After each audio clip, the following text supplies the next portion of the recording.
14 October हा दिवस राष्ट्रीय जाहिरात दिन म्हणून ओळखला जातो। 1902 मध्ये याच दिवशी भारतातील पहिल्या बी दत्ताराम अँड कंपनी या जाहिरात एजन्सीची सुरुवात मुंबईमध्ये झाली होती। सध्याच्या काळात जाहिरात कलेला अनन्यसाधारण महत्त्व आलंय।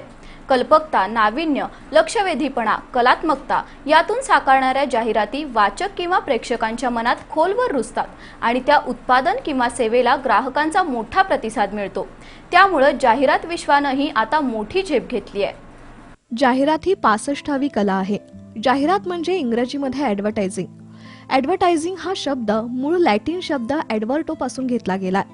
अत्यंत पुरातन अशा जाहिरात कलेमध्ये काळानुरूप अनेक बदल झाले।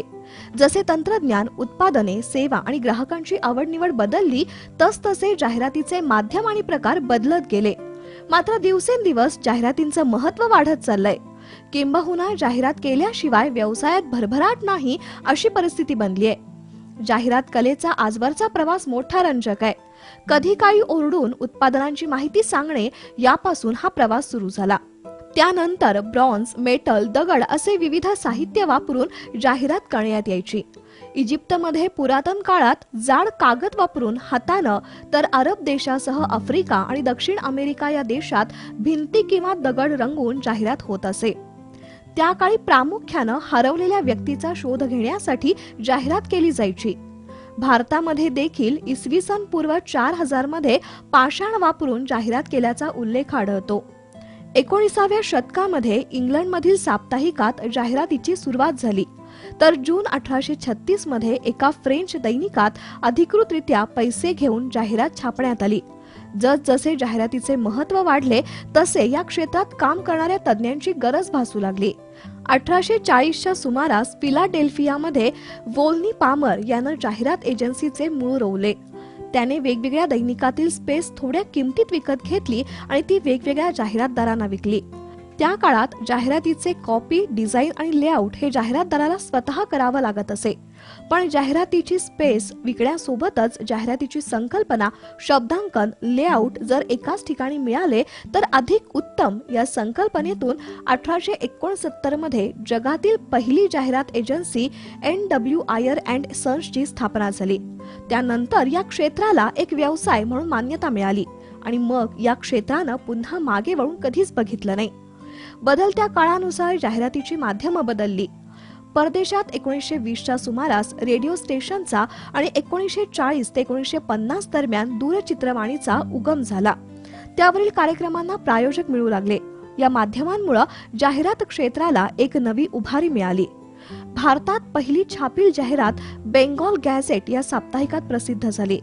त्यानंतर टाटा पब्लिसिटी, नॉर्विक सन ॲडव्हर्टायझिंग, O&M, युनिव्हर्सल पब्लिसिटी अशा अनेक नामांकित जाहिरात एजन्सींनी देशात आपलं काम सुरू केलं। 1941 मध्ये अभिनेत्री लीला चिटणीसनं लक्स साबणाला ग्लॅमर प्राप्त करून दिलं। 1967 मध्ये विविध भारतीवर पहिली जाहिरात करण्यात आली। 1978 मध्ये दूरदर्शनवर पहिल्यांदा जाहिरात दिसली। 1982 मध्ये भारतात रंगीत टेलिव्हिजनची सुरुवात झाल्यानंतर जाहिरातीच्या क्षेत्रात अनेक नव्या संधी निर्माण झाल्या। 1991 मध्ये झी टीव्हीची सुरुवात झाली होती। 1992 मध्ये तत्कालीन सरकारनं आपल्या आर्थिक धोरणात बदल केल्यानंतर विदेशी चॅनेल्स देखील भारतात दिसू लागले। त्यामुळे अनेक विदेशी कंपन्यांनी आपलं विक्री जाळं भारतात विस्तारण्याची सुरुवात केली। त्यानंतर देशामध्ये FM रेडिओला मान्यता मिळाली आणि जाहिरात विश्वाला बूस्टर डोस मिळाला। कधी काळी भिंती रंगवून भिंतीवर पोस्टर चिटकवून जाहिरात व्हायची। मग वर्तमानपत्र आली, बॅनर रंगवून ते अडकवले जायचे। त्यानंतर रेडिओ, टीव्ही, आउटडोर होर्डिंग्स आणि आता इंटरनेट अशी जाहिरातीची सशक्त माध्यमं बनली आहेत। सोशल मीडियामुळे तर जाहिरातीचं विश्व अजूनच विस्तीर्ण झालंय।